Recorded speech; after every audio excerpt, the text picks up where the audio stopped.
جائے گا۔ اور ایک بڑا چیلنج جس کا میں آخر میں ذکر کرنا چاہتا ہوں وہ ہے اس معاہدہ اسلام آباد کا آرٹیکل 1۔ یہ جو آرٹیکل 1 ہے، اس آرٹیکل 1 میں 5 دفعہ ذکر ہے لبنان کا۔ تو لبنان جو ہے وہاں پر ابھی تک سیز فائر پر امپلیمنٹیشن نہیں ہوئی۔ تو معاہدہ اسلام آباد کے اندر جو مجھے سب سے بڑی رکاوٹ نظر آتی ہے وہ لبنان کی صورتحال ہے۔ لیکن اب لبنان تو پیچھے رہ گیا ہے، اب آبنائے ہرموز پہ کنٹرول کی لڑائی ہو رہی ہے، اس کے بعد پھر جو نیوکلیئر معاملات ہیں، یورینیم کے انریچمنٹ کا معاملہ ہے، اس پر بھی ابھی امریکہ اور ایران کے درمیان بات چیت ہونی ہے۔ تو صرف 60 دن میں یہ سارے معاملات جو ہیں یہ طے کرنا ایک بہت بڑا چیلنج ہے، اور سب سے مشکل مرحلہ ہوگا لبنان کہ وہاں پر کس طریقے سے ایک امن قائم کیا جاتا ہے۔ اور اس لیے نیوز ویک جو ہے اس نے اپنی ایک حالیہ اشاعت میں ایک آرٹیکل چھاپا ہے، اس میں کہا why the U S and Iran's first step deal was doomed to fail۔ اس سے آپ اندازہ لگائیں کہ امریکہ میں ایک اسکول آف تھاٹ ہے جو کہتا ہے کہ اس ڈیل نے تو ناکام ہونا ہی تھا۔ اور مجھے تو ابھی بھی امید ہے، اور مجھے امید ہے کہ پاکستان کوشش کرے گا کہ یہ ڈیل ناکام نہ ہو، کیونکہ اس ڈیل کی ناکامی میں صرف پاکستان کا نقصان نہیں ہے، پوری دنیا کا نقصان ہے۔ انٹرنیشنل اکانومی جو ہے وہ ایک دفعہ پھر نیچے کی طرف جائے گی۔ تو اس لیے ڈونلڈ ٹرمپ صاحب کو اور ایران کے صدر مسعود پزشکیان صاحب کو کوشش کرنی چاہیے کہ یہ جو معاہدہ اسلام آباد ہے، جو کہ اس وقت شدید مشکلات کا شکار ہے، اور سیز فائر جو ہے اس کے بارے میں انٹرنیشنل میڈیا کہہ رہا ہے کہ جی کولیپس ہو گیا ہے، ناکام ہو گیا ہے، تو ان کو چاہیے کہ اس کو بچانے کی کوشش کریں۔ ایک طرف ڈونلڈ ٹرمپ صاحب متنازع بیانات سے گریز کریں، اور دوسری طرف ایران جو ہے وہ بھی بہت سوچ سمجھ کر فیصلے کرے، کیونکہ اس وقت ایران کو یہ چیز ریلائز کرنی چاہیے کہ جب تک امریکہ اور اسرائیل مل کر ایران پر حملے کر رہے تھے تو پاکستان سمیت مسلم دنیا کے ممالک کی ایک بڑی اکثریت، بہت سے یورپی ممالک اور چین، روس، بہت سے ممالک ایران کے ساتھ کھڑے، ان کی ہمدردیاں ایران کے ساتھ۔ لیکن اب یہ جو سعودی عرب اور قطر کے بحری جہازوں پر حملہ کیا گیا، اور اس کے بعد ڈونلڈ ٹرمپ کو موقع مل گیا کہ اس نے وہ لائسنس کینسل کر دیا ہے، اس نے ایران کو جو اجازت دی تھی کہ آپ اپنا تیل بیچ سکتے ہیں، تو وہ اجازت اس نے واپس لے لی ہے۔ تو یہ جو صورتحال پیدا ہوئی ہے، تو اس میں ہم ڈونلڈ ٹرمپ کو بھی ذمہ دار سمجھتے ہیں، لیکن اب دنیا میں یہ بھی کہا جا رہا ہے کہ ایران بھی یہ صورتحال پیدا کرنے کا ذمہ دار ہے۔ تو پہلے ایران کا اپر ہینڈ تھا، اب ایران اور امریکہ ایک دوسرے کے برابر آ رہے ہیں، اور اس کی وجہ یہ ہے کہ جب معاہدہ اسلام آباد ہوا تو ایران نے کہا جناب کہ یہ ہماری بہت بڑی فتح ہے، ہماری فوجی فتح بھی ہے، سیاسی فتح بھی ہے، سفارتی فتح بھی ہے، اور اس میں کافی صداقت بھی تھی کہ کیونکہ امریکہ کا جو سٹیٹس تھا ایک سپر پاور کا، تو اس نے جب ایران کے ساتھ ایک ایگریمنٹ پہ دستخط کر دیے تو ایران اور امریکہ برابر آ گئے۔ اب ایران کی طرف سے اگر قطر اور سعودی عرب کے جہازوں پر حملہ کیا جائے گا، اور پھر ٹرمپ کو موقع ملے گا کہ وہ ایران پر حملہ کرے، تو اس سے جو صورتحال ہے وہ ایسی بن سکتی ہے کہ جو ایران کا اپر ہینڈ ہے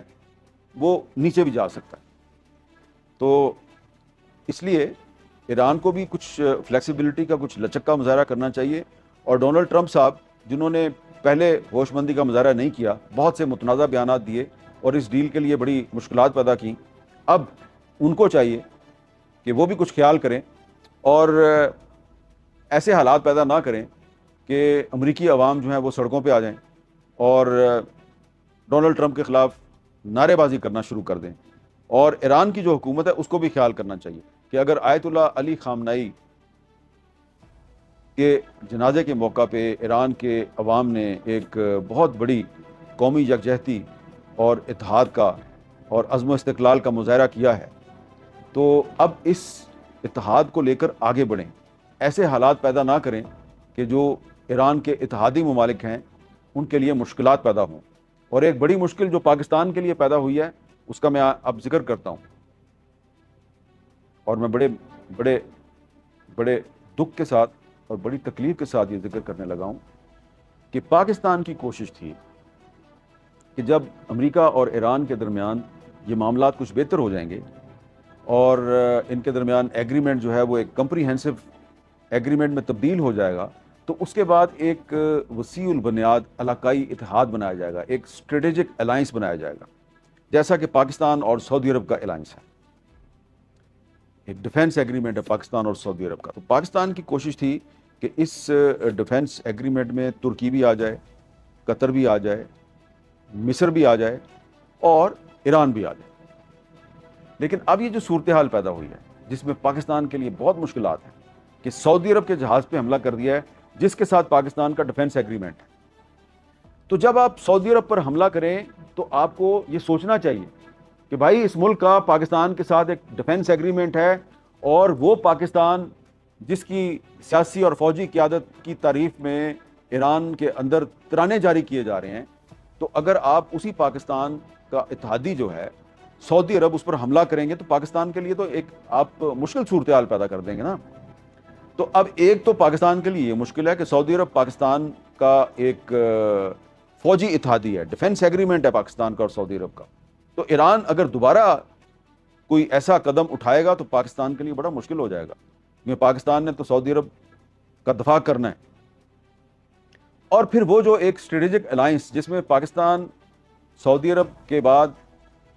قطر کو، ترکی کو، مصر کو اور ایران کو بھی شامل کرنا چاہتا تھا، اس اسٹریٹجک الائنس کے لیے بھی مشکلات پیدا ہو جائیں گی۔ وجہ کیا ہے؟ وجہ یہ ہے کہ پاکستان تو کہے گا کہ جناب اس اتحاد میں ایران کو بھی شامل کریں، یہ ہمارا برادر ہمسایہ ملک ہے، لیکن اگر ایران بار بار سعودی عرب پر اور قطر پہ حملے کرتا رہے گا تو سعودی عرب اور قطر پاکستان سے کہیں گے کہ جناب یہ تو ہم پر حملے کرتے ہیں، ہم ان کو اس اتحاد میں شامل نہیں کر سکتے۔ اللہ کرے ایسی صورتحال پیدا نہ ہو۔ تو میں امید کرتا ہوں کہ ایران کی طرف سے بھی اور امریکہ کی طرف سے بھی آئندہ احتیاط کا مظاہرہ کیا جائے گا، اور ان دونوں کے درمیان جو ایک اسلام آباد میمورنڈم پر اتفاق ہوا تھا، یہ اسلام آباد میمورنڈم جو ہے پاکستان کی پوری کوشش ہوگی کہ 60 دن کے اندر اندر اس پر عمل درآمد ہو جائے، اور اس کے بعد ایک کمپریہنسو ایگریمنٹ کا راستہ ہموار ہو۔ خدا نہ خواستہ ایسا نہ ہوا تو مسائل صرف ایران اور امریکہ کے لیے نہیں ہوں گے، اس پورے خطے کے لیے ہوں گے، پورے مڈل ایسٹ کے لیے ہوں گے، پوری دنیا کے لیے ہوں گے، اور پھر اسرائیل کو موقع ملے گا، وہ گریٹر اسرائیل کے منصوبے پر عمل درآمد کی کوشش کرے گا، اور بھارت کو موقع ملے گا کہ وہ اکھنڈ بھارت کے منصوبے پہ عمل درآمد کی کوشش کرے گا۔ اس لیے ہمارا مفاد یہی ہے کہ ہم پوری کوشش کریں کہ جو اسلام آباد میمورنڈم ہے یہ کامیابی سے ہمکنار ہو۔ بہت بہت شکریہ۔